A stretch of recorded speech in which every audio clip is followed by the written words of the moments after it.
Hey there, YouTube, Flash Notion here.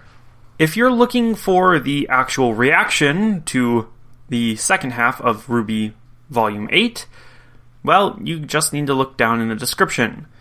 There are links there that should work on both mobile and desktop.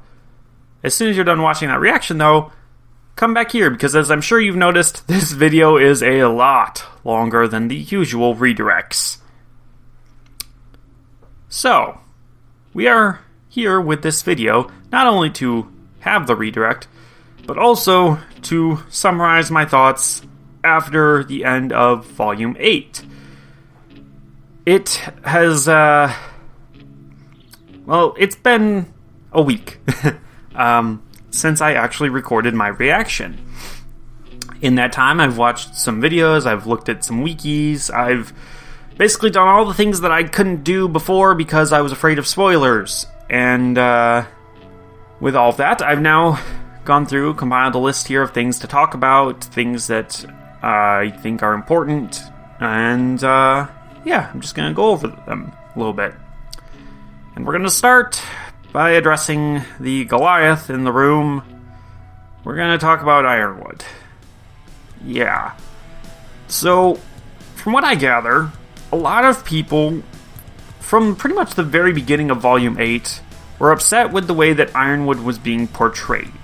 While I can't disagree that he is certainly more extreme than he was before, I don't think it was out of character. For one thing, we do have to take into account the time frame, the fact that he was, like, the entirety of Volume 8 was happening over just a couple of days. There's a lot to handle in just a couple of days. But, moreover, if we go back to the beginning of Ironwood's fall in Volume 7, and we look at what happened and why, it's pretty obvious that Ironwood, he really needed some help, some therapy. If he wasn't dealing with PTSD before the fall of Beacon, he definitely was afterwards, and he was not getting help for it.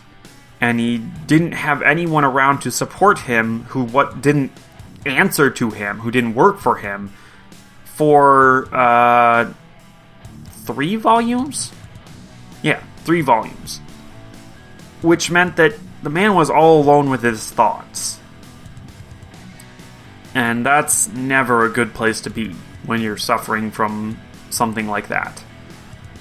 And we then combine that with what I've since learned is his semblance. Ironwood's semblance it's a pretty interesting one, honestly. It sounds, well, to be honest, it sounds every bit as detrimental to him as Qrow's does. Qrow's semblance is probably one of the most terrible things that we've seen from a semblance in the show. Just absolutely awful. But Ironwood's is probably a close second, because Ironwood seems to directly work against him in the mental health department.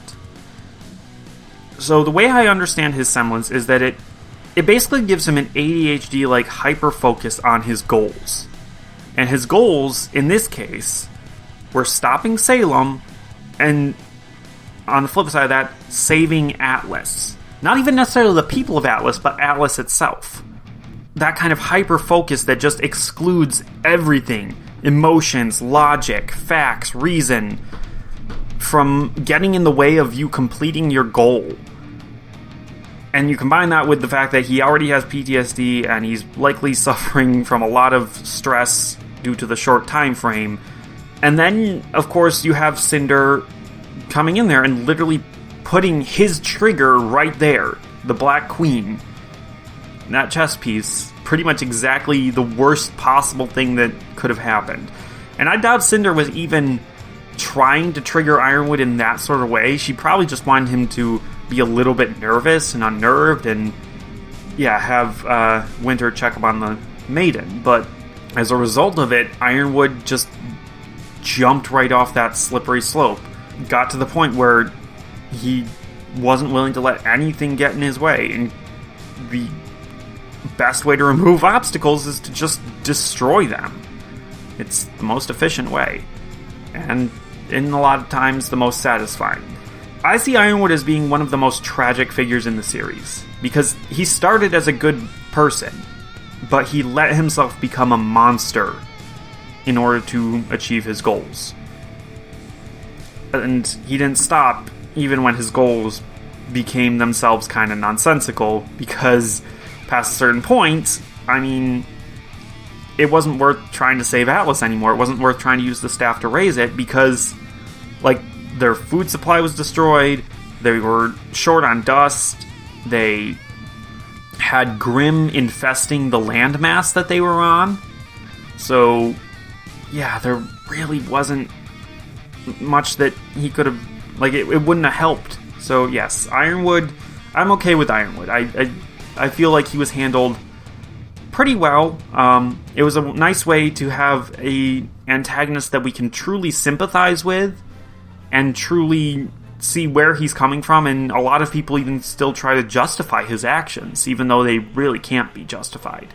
But we still sympathize with him, and we still, see him as that tragic figure. The same cannot be said, however, for Harriet. And this is probably one of my biggest contentions here. Just Harriet's the worst. She really is. All of the other Aesops, they have their moments, but Harriet is just awful. She gets so annoying. And it's probably deliberate, and I really hope that Volume 9 they do something with her that makes it all worth it. Harriet has probably become my most hated character in this show, which is saying something when you consider that the runner-up for most hated character is a Jacques Schnee. And the thing is, the reason why Harriet edges out over Jacques is because with Jacques, he at least knows when he goes too far and when he fucks up, and he kind of admits to it, and he ends up getting punished for it. Whereas Harriet just gets away with her shit. Also, Jacques' dead now, so it's kind of like, yeah, he's definitely been punished enough, and I don't want to hate on him anymore. It also helps that he was voiced by Beerus, so there's that. But yeah, Harriet's my least favorite character now, so maybe they turn it around? Maybe?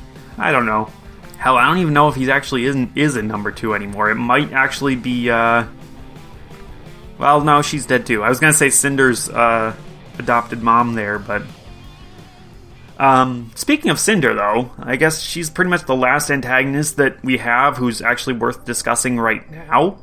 Cinder was pretty great in volumes 2 and 3, where she was the main antagonist and the one manipulating everything. She was a joy to watch. You hated her, but it was the kind of character that you loved to hate. And then she became a hero killer and, got Pyrrha and Penny both. But then volumes 4 through 7, like volume 4, she was just kind of there for a little bit. She didn't really do anything. And then volume 5, she just was pretty obnoxious, so smug and overconfident that you really just you were rooting for Raven Bronwyn, the worst parent. Well, okay, second worst parent in the entire series. She's less hateable than Jacques because Raven at least has a sympathetic backstory. Still, like, the worst parent, I'd say, of all of them, other than Cinder's mom. But still, you were rooting for Raven Bronwyn in the fight against Cinder, which, to quote Dragon Ball Z Abridged right there, it's less that you're rooting for Raven and more that you're rooting against Cinder because of how obnoxious Cinder had gotten. And then Cinder didn't really appear much in Volume 6. She killed that woman, she went to Miss Muffet there, got her information a little bit, then Neo appeared and fought her, and then that's like the last she appeared until the end of the volume where they were going to Atlas. But even then, she didn't really do anything. The only reason I liked her storyline in Volume 6 was because we got Neo back.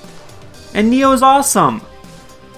And then we got Volume 7, where Cinder, again, just didn't really appear until after a whole lot of other stuff had already happened, and we had almost cleaned up Watts and Tyrion's mess. Then Cinder appeared and made an even bigger mess. And so it was just kind of like a never-ending series of things that made you just not like Cinder.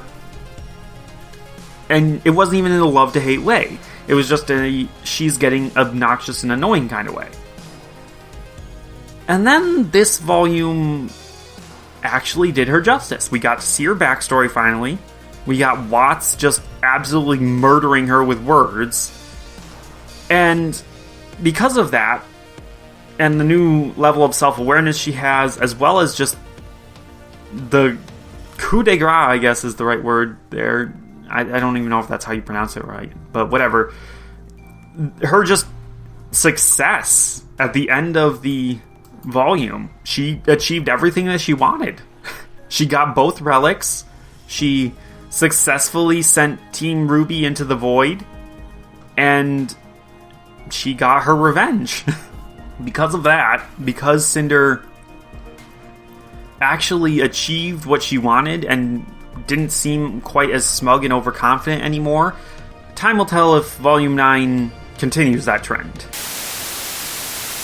We've had enough of the villains, let's talk about the heroes. I really only have one main point that I want to discuss with the heroes, and that is that good heroes are not heroes who are reactionary, they are active.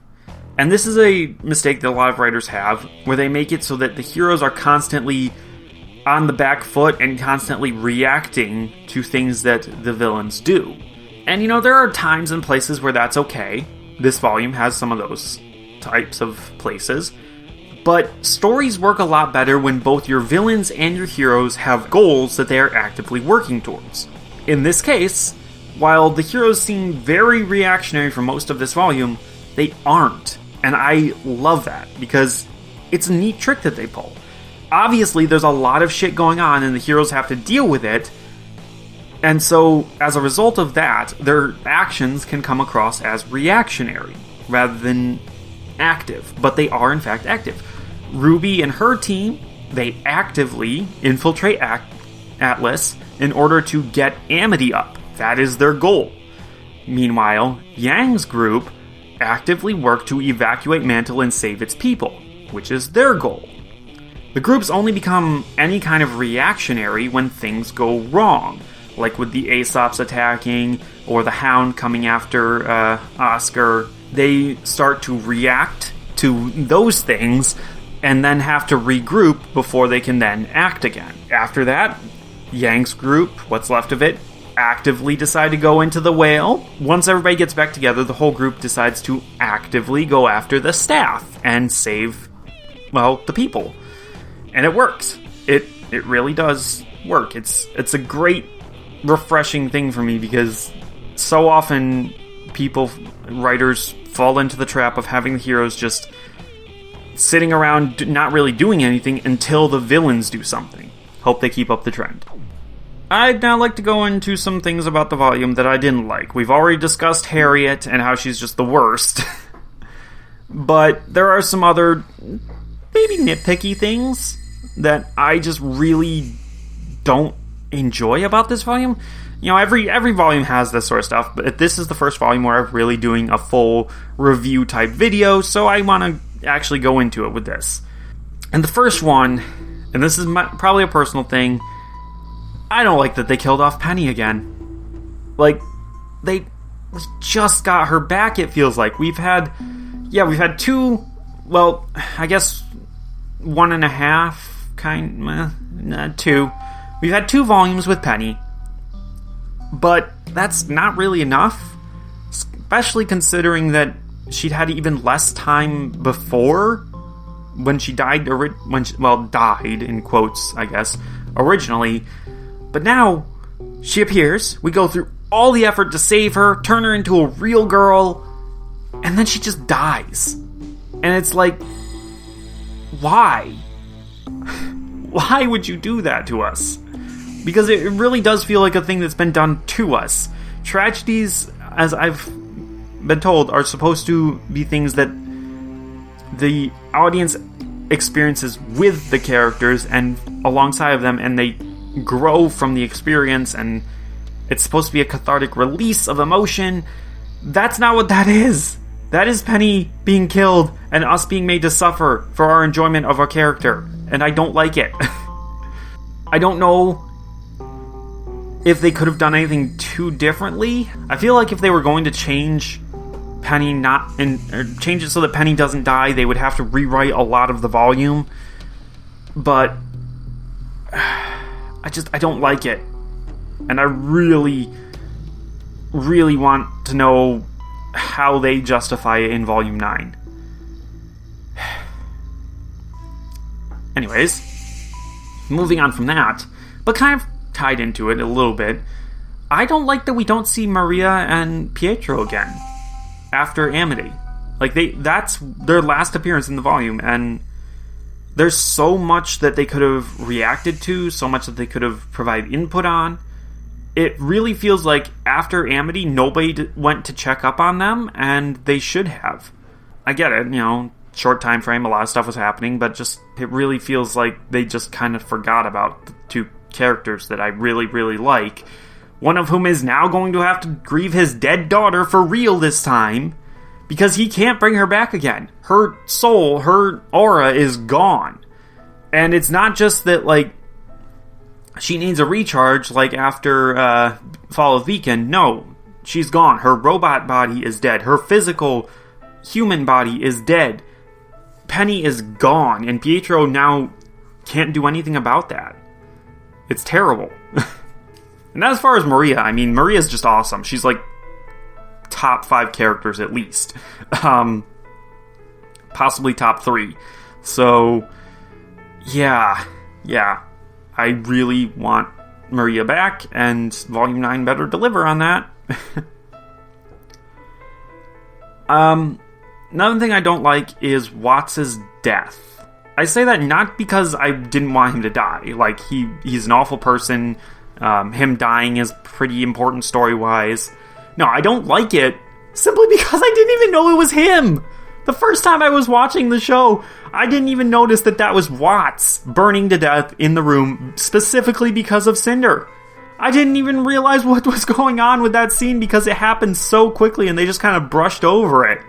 I mean, I understand. Showing him gruesomely burning to death is not okay.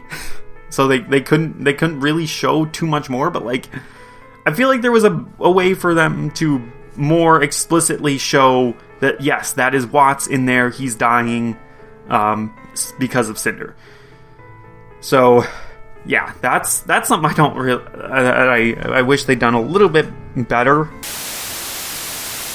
That's the end of the list of things I don't like. I want to now end by talking about all the things that I love about this volume. Number 1, the Renora stuff, which is surprising to me. I'm not usually a big, fan of romantic plot lines. I like cute romance stuff, but, I'm not necessarily a big fan of it as a major plot line. But the Renora stuff works a lot. Mainly because of what Nora herself says, that they need to explore who they are outside of each other and then come back together as a couple afterwards. And I think that is fantastic, and it's a message that a lot of people need to hear, that, you gotta know who you are, and you gotta know what your deal is, and all that sort of stuff, before you can really accept another person into your life that completely. Everybody kind of needs to be on the same page about things in that regard. Otherwise, in the long run, things are kind of going to fall apart. And, it's possible, if the two people don't start out knowing everything that they need to know, they can take a break and then come back together, like Ren and Nora are doing, sort of. But, a lot of people aren't that mature. So I'm glad to have this storyline here with that maturity and showing people that, yeah, it's possible to actually work on this sort of stuff and then come back together and still be a good, happy, healthy couple. It's really sweet, it's really cute, and it works well. also, it means that Nora gets taken out of the action for a little while in a way that actually makes sense. Plus, she comes back with badass scars, so there is that.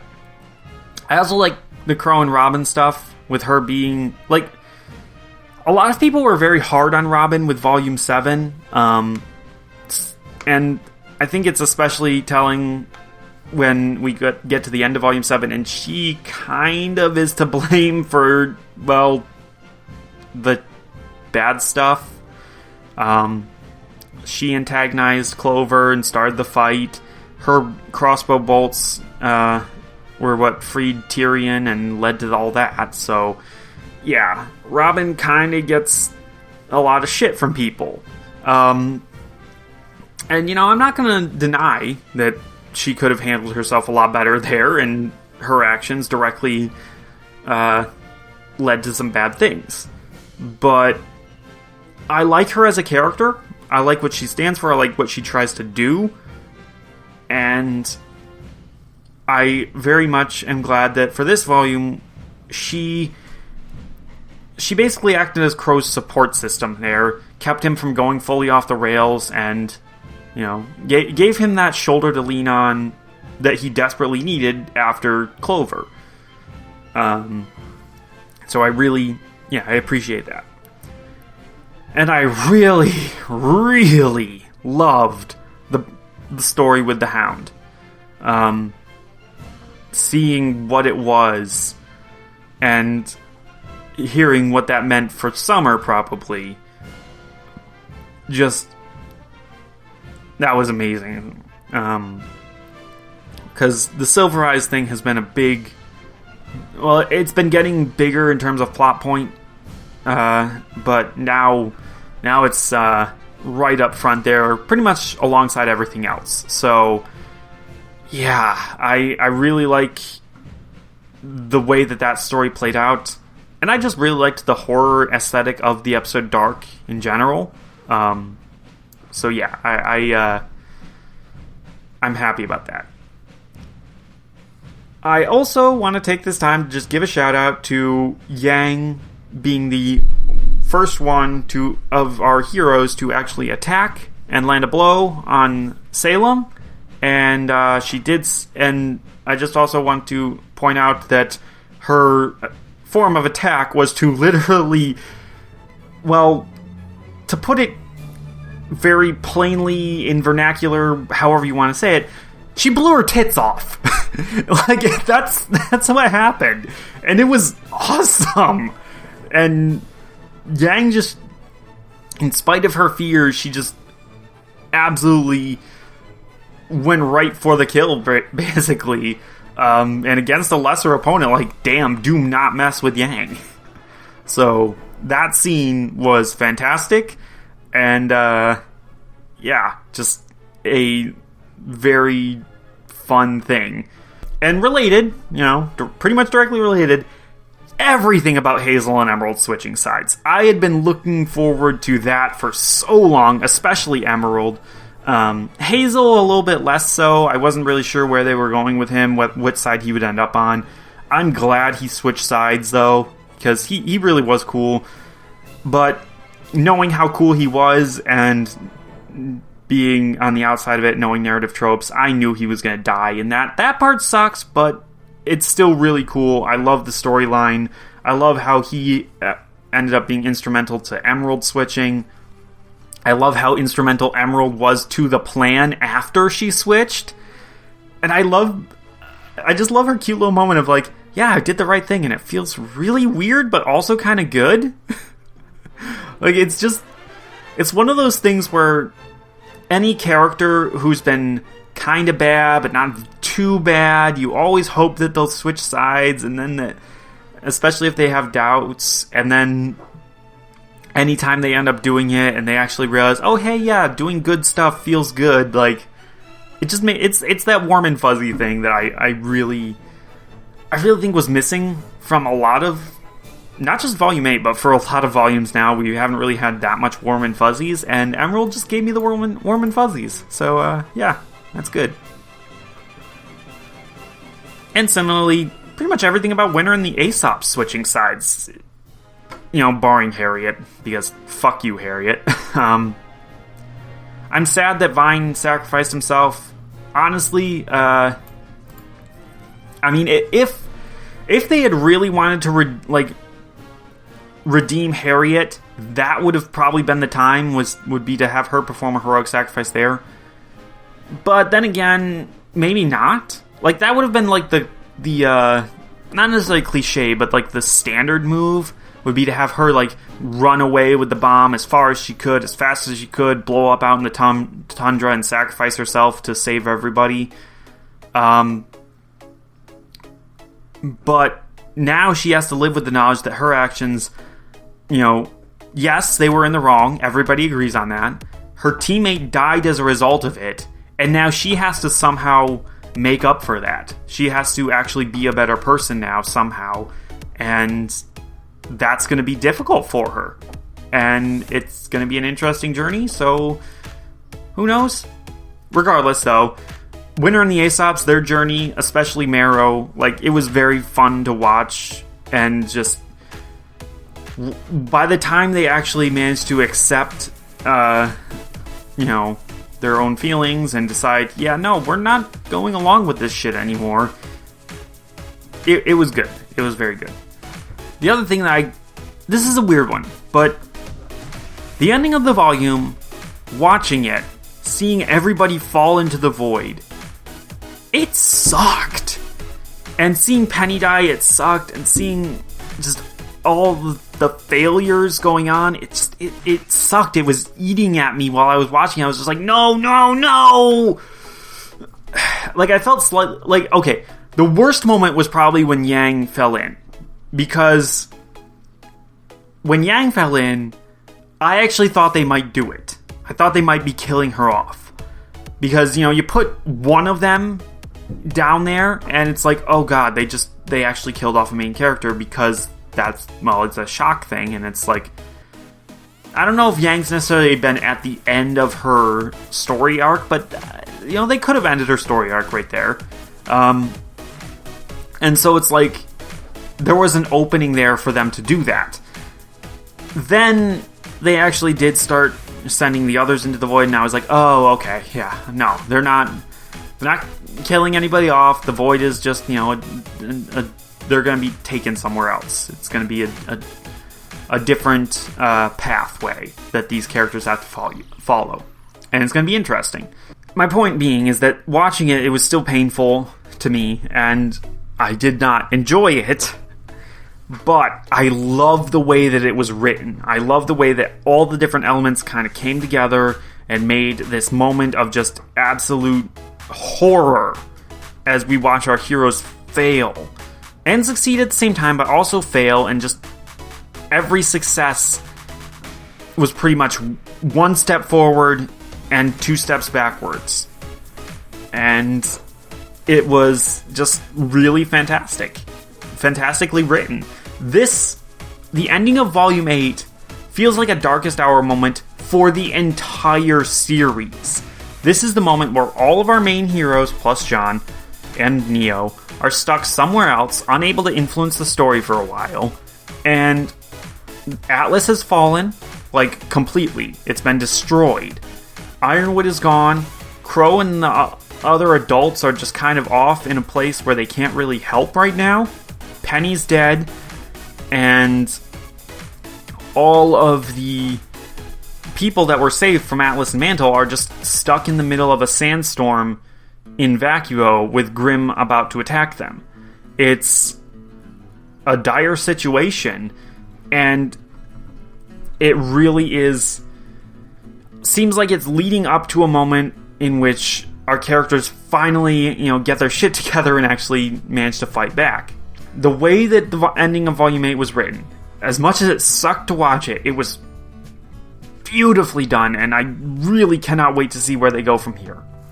That's about all I've got here. I've gone through all my notes, so I have no last-minute thoughts that have come up during all of this. I just want to say that, yeah, Volume 8 was great. I'm glad to be caught up with RWBY. I'm looking forward to Volume 9 whenever it comes out. And I hope you guys have enjoyed going through this show with me. I I am still surprised by how much I have fallen in love with RWBY. It's become one of my top 5 favorite shows. Like, for cartoons. I'm counting this as a cartoon, not an anime, because it's Western produced. Anime is Japanese produced. But with that in mind, yeah, it's pretty remarkable that I have become invested in RWBY and its characters. That is ultimately what earned it the top 5 spot. Because, well, it doesn't actually happen all that often. Looking at other reaction series that I've done, like, yeah, they're all good. I've enjoyed them for the most part, but it's very rare that I find a series that I am actually invested in and I actually am just constantly thinking about and wondering what's going to happen and wanting the best for these characters in a way that transcends, like, fiction. I know that sounds weird, but it's not just that I want a well-written ending for them, and an ending that makes sense, and an ending that works. I actively want them to achieve their happy ending in a way that I don't usually get invested that way for most characters and most shows. I think Steven Universe, I think I got there. She-Ra, I'm pretty sure I got there. And MLP, I might have gotten there. I think I got there. I'm pretty sure I got there. And this show, I've gotten there. Even the other show that's in my top 5, because all those ones I've listed off are in my top 5. Even the other show that's in my top 5, I don't have that for it. I'm not invested in that way for it. And that's ultimately what kicked out the old member of the top 5, is that it didn't have enough character development for me to actually get invested in it in that way. And now that I've said all that, it's time for me to do my actual goodbyes, because I've said enough, and it's time for us to head on out. I've got other things to do, you guys have other things to do, and yeah, I'll see you guys back for more RWBY whenever Volume 9 comes out. I will not be reacting to the trailers, I will say that. No trailers for me, only the actual episodes, and maybe some shorts. RWBY fans, you might want to check in to see if I ever actually get around to watching RWBY Chibi, if that ends up being a thing. Like, I know I want to, but I might not have the time to watch it anytime soon, so it might be a thing that only happens later. Regardless, though, oh, and in case you guys didn't stick around to the end of the actual reaction, but for some reason have stuck around to the end here, My Hero Academia is the next show I'm going to be watching, so look forward to that. Hopefully I'll see you there. Until then, bye-bye!